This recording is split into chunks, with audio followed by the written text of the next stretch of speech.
दोस्तों अगर आप भी 2022 की बोर्ड परीक्षा देने वाले हैं और आप कक्षा 12 के स्टूडेंट हैं तो आज की इस वीडियो में आपके हिंदी के 10 नंबर बिल्कुल पक्के होने वाले हैं। जी हाँ दोस्तों, आज की इस वीडियो में आपके 10 नंबर बिल्कुल पक्के हो जाएंगे। आज की इस वीडियो में हम गद्यांशों पर जो आधारित प्रश्न आपसे पूछा जाता है, आपको एक गद्यांश दिया जाएगा, उसमें से आपके 10 नंबर आपको मिलेगा।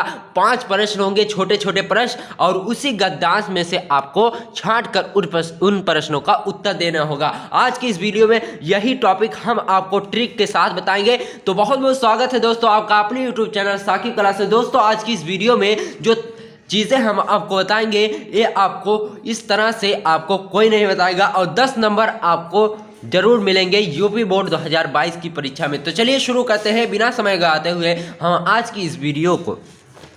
दोस्तों सबसे पहला काम आपको क्या करना है, जब भी आपको क्वेश्चन पेपर मिलेगा तो आपको अपनी आंसर बुक में डालना है प्रश्नोत्तर 3।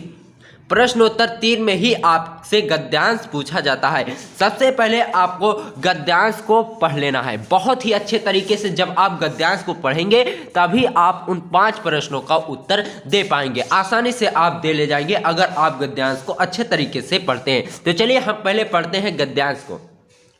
देखिए, धरती माता की कोख में जो अमूल्य निधियां भरी हैं, जिनके कारण वह वसुंधरा कहलाती है, उससे कौन परिचित होना नहीं चाहेगा। लाखों करोड़ों वर्षों से अनेक प्रकार की धातुओं को पृथ्वी के गर्भ में पोषण मिला है। दिन रात बहने वाली नदियों ने पहाड़ों को पीस पीस कर अगणित प्रकार की मिट्टियों से पृथ्वी की देह को सजाया है। हमारे भावी आर्थिक अभ्युदय के लिए इन सब की जांच पड़ताल अत्यंत आवश्यक है, यानी जरूरी है। पृथ्वी में जन्म लेने वाले जड़ पत्थर कुशल शिल्पियों से संवारे जाने पर अत्यंत सौंदर्य के प्रतीक बन जाते हैं। नाना भांति के अनगढ़ नग, नाना भांति यानी अनेक प्रकार के अनगढ़ नग में से होता है जो पत्थर निकलते हैं, बिंद की नदियों के प्रवाह में सूर्य की धूप से चिलकते रहते हैं।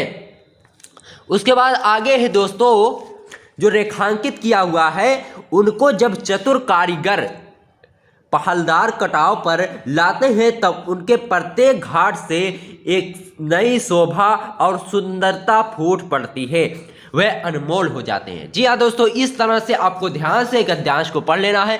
उसके बाद आपको करना है इसे साइड में, और आपको प्रश्न देखना है कि क्या प्रश्न पूछा जाता है।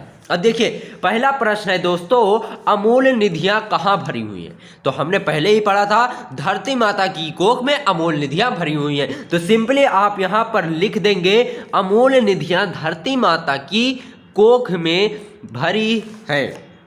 उसके बाद देखिए दूसरा जो प्रश्न है, पृथ्वी को वसुंधरा क्यों कहते हैं, क्यों पृथ्वी को वसुंधरा कहते हैं। पैसेज में आपने पढ़ा है धरती माता की कोख में जो अमूल्य निधियां भरी हैं जिनके कारण वह वसुंधरा कहलाती हैं। तो इसका उत्तर दोस्तों आप इस प्रकार से लिखेंगे, पृथ्वी को वसुंधरा इसलिए कहते हैं। किस लिए कहते हैं दोस्तों, क्योंकि इसमें अमूल्य निधियां भरी हुई हैं। तो आपको लिखना है पृथ्वी को वसुंधरा इसलिए कहते हैं क्योंकि पृथ्वी की कोख में यानी पृथ्वी के अंदर अमूल्य निधियां भरी हैं। अब देखिए तीसरा प्रश्न आता है, पृथ्वी की देह को किसने सजाया है। ठीक है, पृथ्वी की देह को किसने सजाया है। तो आपने पैसेज में पढ़ा था कि दिन रात बहने वाली नदियों ने पहाड़ों को पीस पीस कर अगणित प्रकार की मिट्टियों से पृथ्वी की देह को सजाया है। इसका उत्तर यहां से लेकर यहां तक है, सजाया है। तो इसमें आपको लिखना क्या है, दिन रात बहने वाली अगणित प्रकार यानी असंख्य प्रकार की मिट्टियों ने, दिन रात बहने वाली नदियों ने पहाड़ों को पीस पीस कर यानी पहाड़ों को तोड़ तोड़ कर अगणित प्रकार की असंख्य प्रकार की मिट्टियों से पृथ्वी की देह को सजाया है।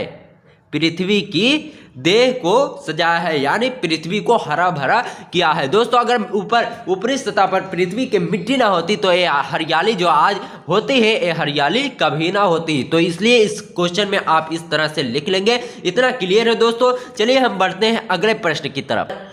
दोस्तों अब चौथा प्रश्न आता है रेखांकित अंश की व्याख्या कीजिए। यानी जो रेखांकित अंश होते हैं आपके गद्यांश में उन्हीं की सिर्फ आपको व्याख्या करना है। जैसे यहाँ पर देखिए, यहाँ पर कोई भी रेखांकित नहीं है, लेकिन यहाँ पर लास्ट में जब आप देखेंगे तो यहाँ पर रेखांकित सिर्फ आपको यहाँ से लेकर यहाँ तक की ही व्याख्या करना है। कुछ बच्चे क्या कहते हैं, पूरे पैसेज की ही व्याख्या करना शुरू कर देते हैं। दोस्तों अगर आप पूरे पैसेज की व्याख्या करेंगे तो आपके नंबर कट जाएंगे और आपको 10 में से सिर्फ 5 ही नंबर मिलेंगे। देखिए, उनको जब चतुर कारीगर पहलदार कटाव पर लाते हैं तब उनके प्रत्येक घाट से नई शोभा और सुंदरता फूट पड़ती है, वह अनमोल हो जाते हैं। क्या जो पृथ्वी के अंदर अमूल्य निधियां भरी होती हैं, जब उनको एक अच्छा कारीगर पाता है तो उन्हें संवार कर उनका आभूषण तैयार करता है और जिनका मोल अनमोल हो जाता है।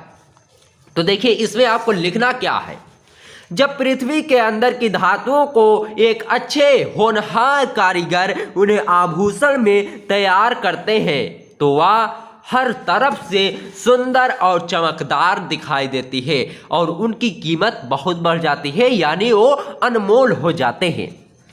दोस्तों यहां तक क्लियर है आपका? ठीक है, उसके बाद चलते हैं हम लास्ट प्रश्न की तरफ, जो आखिरी प्रश्न, जो कि बहुत ही आसान होता है अगर आप पाठ को पढ़े होंगे तब।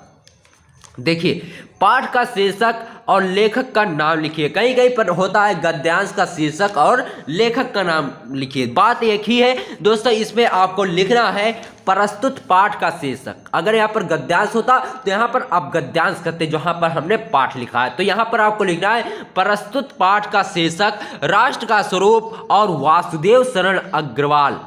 और लेखक क्या यहाँ पर पूछा जाता है, और लेखक का नाम लिखिए। तो यहाँ पर हम लिखे हैं और लेखक वासुदेव शरण अग्रवाल है। दोस्तों जब यहाँ पर आप पाठ का नाम और लेखक का नाम लिखिए तो उसे काले पेन से ही लिखना, रेड पेन का आप यूज मत करना, क्योंकि यहाँ पर हमने वीडियो में क्लियर देखने के लिए आपके लिए रेड पेन का यूज किया है। सो दोस्तों अगर आपको वीडियो पसंद आई हो तो वीडियो को लाइक करना और चैनल पर नए आए हैं तो चैनल को सब्सक्राइब करना। मिलते हैं आपसे किसी और वीडियो में, तब तक के लिए गुड बाय, जय हिंद, जय भारत।